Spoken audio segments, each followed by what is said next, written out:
सच ही कहा है किसी ने, सूरज को हथेलियों से ढका नहीं जा सकता। बात चरितार्थ होती है बाबा साहब भीमराव अंबेडकर के जीवन पर। दूसरी बात है कि कोई भी व्यक्ति अगर आपको बार बार निमंत्रण देता है कि सूरज को हथेली से नहीं ढका जा सकता, लाख पाने की कोशिश करो, बादलों को और मौसम को चीरते हुए समय के साथ निकल ही जाती है। बहुत चाहा सबों ने, बहुत चाहा बाबा साहब को छुपा दिया जाए, उनके जीवन को छुपा दिया जाए, उन्हें आगे न बढ़ने दिया जाए, भी समय की सीना चीरते हुए आगे बढ़े और युग पुरुष को बदलने वाला इंसान बनकर उभरे, युग वर्तन दृष्टा के रूप में बढ़े।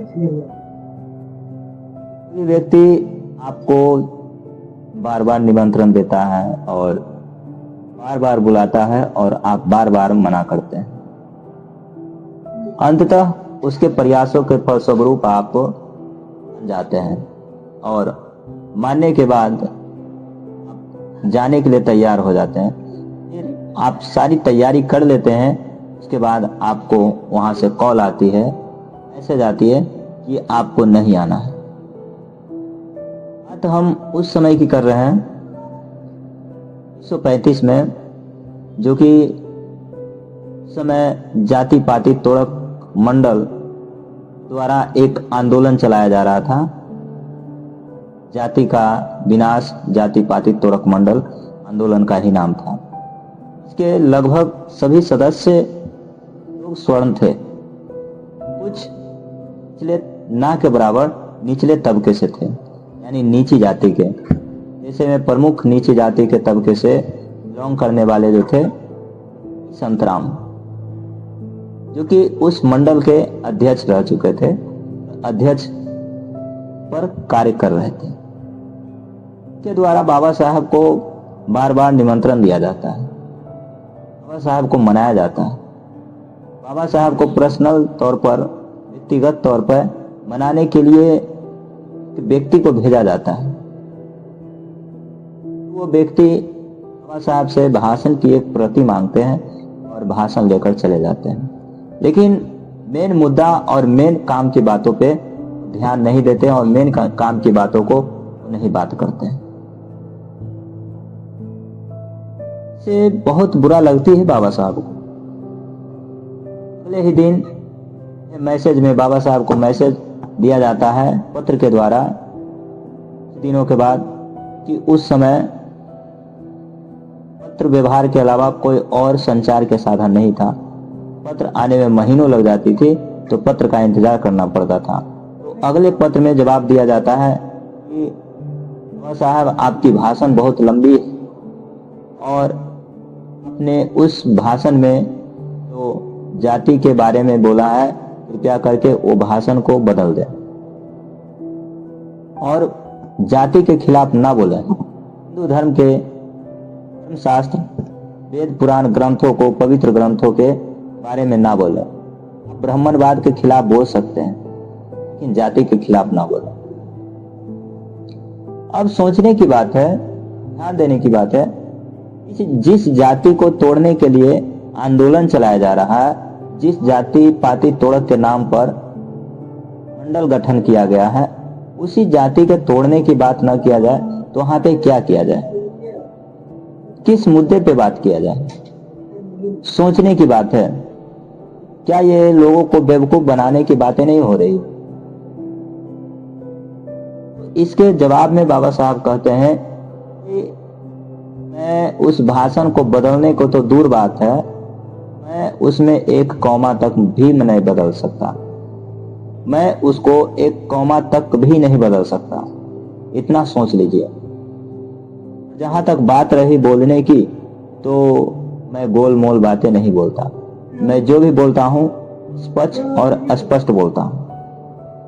आपको समझ लेनी चाहिए, ये आपको मुझे बुलाने से पहले सोचना चाहिए किन्हें बुला रहे हैं। मैं आपके पास अपना मन से नहीं गया हूं, मैं अपने विचार रखने के लिए।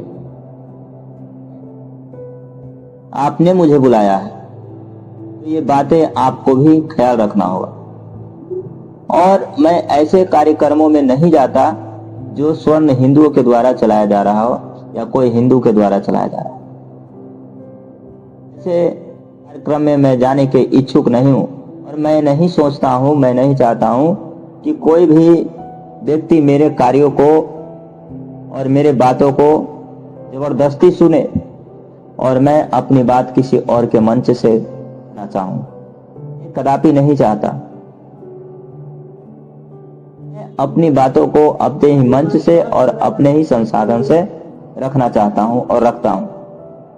और जब आप मुझे बुला रहे हैं तो आपको मेरी बातों को सुनना ही पड़ेगा और मैं नहीं बदल सकता अपनी बातों को।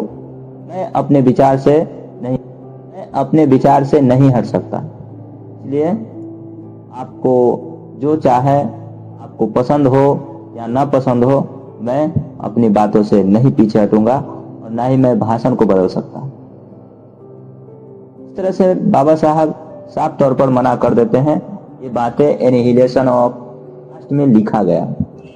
इस बातों को भी मैं विस्तार पूर्वक चैप्टर बाय चैप्टर बताते चलूंगा ताकि आपको सच से रूबरू कराया जा सके। किताबों में क्या लिखा है, बाबा साहब आगे क्या लिखते हैं, हर एक बातों को मैं दोहराते चलूंगा और हर एक बात को मैं विस्तार पूर्वक समझाते चलेंगे। मेरा उद्देश्य ही यही है कि किताबों को आसान भाषा में, आसान शब्दों में आपके पास रखा जाए कि समझने में आपको आसानी हो और बात करने में और बात सुलझाने में और इसके बारे में चर्चा करने में आसानी हो। इस तरह से बाबा साहब पत्र व्यवहार में मना करने के बाद जो होती है, इस तरह से कई एक महीनों तक बातें चलती रहती है बाबा साहब और संत राम के बीच में। अंततः तीनों में, बाबा साहब, संत राम और जाति पातिक तोरक मंडल में सहमति नहीं बन पाती है और अनिश्चित समय के लिए वो कार्यक्रम जाति पातिक तोरक आंदोलन स्थगित कर दिया जाता है। इस तरह से किताबें जो है, वो भाषण जो है बाबा साहब के पास ही रह जाती है। बहुत दिनों के बाद, बहुत समय बीतने के बाद बाबा साहब कहाँ हार मानने वाले थे। उन्हें विचार में आया कि ये जो भाषण थी, मैं तो अध्यक्षीय पद से पढ़ ना सका और मैं जनता को बता ना सका, तो इसे क्यों ना एक स्वतंत्र किताब को लेकर के, इसी बात को लेकर के बाबा साहब ने से एक स्वतंत्र किताब देने का निर्णय किया। भाषण को एक स्वतंत्र किताब नाम देने का निर्णय किया और उस किताब का नाम रखा गया एनिहिलेशन ऑफ कास्ट। से छपवाने में बाबा साहब खुद अपने पैसों से प्रेस में दिए और छप गया। बाबा साहब की हर एक किताब जो है अंग्रेजी में आती है। इसी पुस्तक में वो लिखते हैं, बाबा साहब लिखते हैं कि 2 महीना के भीतर एनिहिलेशन ऑफ कास्ट की अंग्रेजी प्रतियां जो है 1000 के लगभग बिक चुकी है। इतना आम जनता में इस किताब का डिमांड बढ़ गया और मुझे इससे ये मैसेज दिया गया है, ये पत्र दिया गया है कि इसे और कई एक भाषा में अनुवाद किया जाए। बहुत सारे भाषाओं में अनुवाद किया जा रहा है और अनुवाद किया गया। अनुवाद करने के बाद जनता को बहुत पसंद आए। जहां तक कि हमारे बिहार सरकार की बात है, बिहार में भी एनिहिलेशन ऑफ कास्ट से एक चैप्टर निकाल करके बिहार बोर्ड के विद्यार्थियों को हिंदी पाठ्यक्रम में पढ़ाई जाती है, जिस चैप्टर का नाम है श्रम विभाजन और जाति प्रथा। जो कि वर्ग 10 के हिंदी पाठ्यक्रम की सबसे प्रथम अध्याय ही है। इतना पॉपुलर हुई और सबसे बेहतर है कि बाबा साहब की आज जो जानने की इच्छा समय हुई है वो आज बच्चों में भी पढ़ाने की बातें हो रही है, पढ़ाया जाता है। और विदेशों में तो और ज्यादा इनके ऊपर केस स्टडी के रूप में पढ़ाई जाती है। इनके ऊपर समझ सकते हैं कितने बड़े ब्रांड बन चुके हैं, सिंबल ऑफ नॉलेज के नाम से जान रहे हैं। उस जाति पाति तुड़क मंडल को लगा था कि बाबा साहब को मैं अपने मंच से नहीं बोलने देंगे तो शायद जाति पाति की बातें नहीं उठेगी और जाति पाति के खिलाफ हम आवाज नहीं उठा पाए। लेकिन आज इसके जस्ट उल्टा ये हुआ कि आज जाति पाति तुरक मंडल के भी कोई नाम नहीं जानता और संत राम का भी कोई नाम नहीं जानता। जो भी आज बातें होती है वो इन्हीं की किताबों के जरिए होती है। बाबा साहब के एनिहिलेशन ऑफ कास्ट से ही लोग जानते हैं। सोचने की बात है। इसी बारे में और लिखते हैं। मेरे पास जो एनिहिलेशन ऑफ कास्ट किताब है उसकी हिंदी वर्जन है मेरे पास, कि सुधीर प्रकाशन वर्धा से प्रकाशित हुई है। उसी को मैं एक अध्याय को प्रत्येक के आसान भाषा में आप सबके बीच रखने वाला हूं। मुझे आशा और विश्वास है कि आप लोग जरूर पसंद करेंगे मेरे इस कार्यक्रम को, बाबा साहब के बारे में।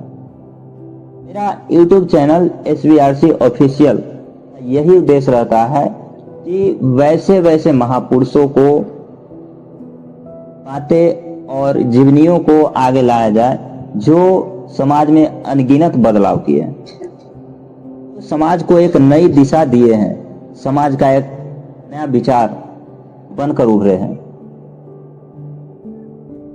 भगत सिंह सही कहते थे, व्यक्ति मर सकता है लेकिन उनका विचार नहीं। विचार धीरे धीरे बढ़ती है। ये बात आज डॉक्टर अंबेडकर के साथ हो रहा है कि बाबा साहब के महापरिनिर्वाण के तो बहुत साल बीत गए हैं, लेकिन आज उनकी बातों को इतना बढ़ चुका है, इतना मांग बढ़ गई है कि हर एक राजनीति पार्टी को भी बिना बाबा साहब का नाम लिए उनकी राजनीति दुकानें नहीं चलती। इतने बेहतर और इतने बड़े विचार बन चुके हैं। और एक समय ऐसा था कि बाबा साहब को अपने ऑफिस में, अपने दफ्तर में और अपने मकान दुकान में आने की अनुमति नहीं देते थे। और आज वही बाबा साहब की हर एक दुकान, ऑफिस और इस YouTube चैनल का उद्देश्य ये कि समाज में अनगिनत बदलाव करने वाले, अनेकों अनगिनत विचार देने वाले जो कि समाज को प्रभावित करते हैं और समाज को आगे बढ़ने की मदद करते हैं, नए नए विचार देते हैं, वैसे वैसे महापुरुषों के द्वारा लिखे लिखे महत्वपूर्ण पुस्तकें को मैं लाने की कोशिश करता हूँ और करते रहूंगा। शायद ये मेरा प्रोग्राम आप लोगों को अच्छा लगे, एक बार जरूर देखें।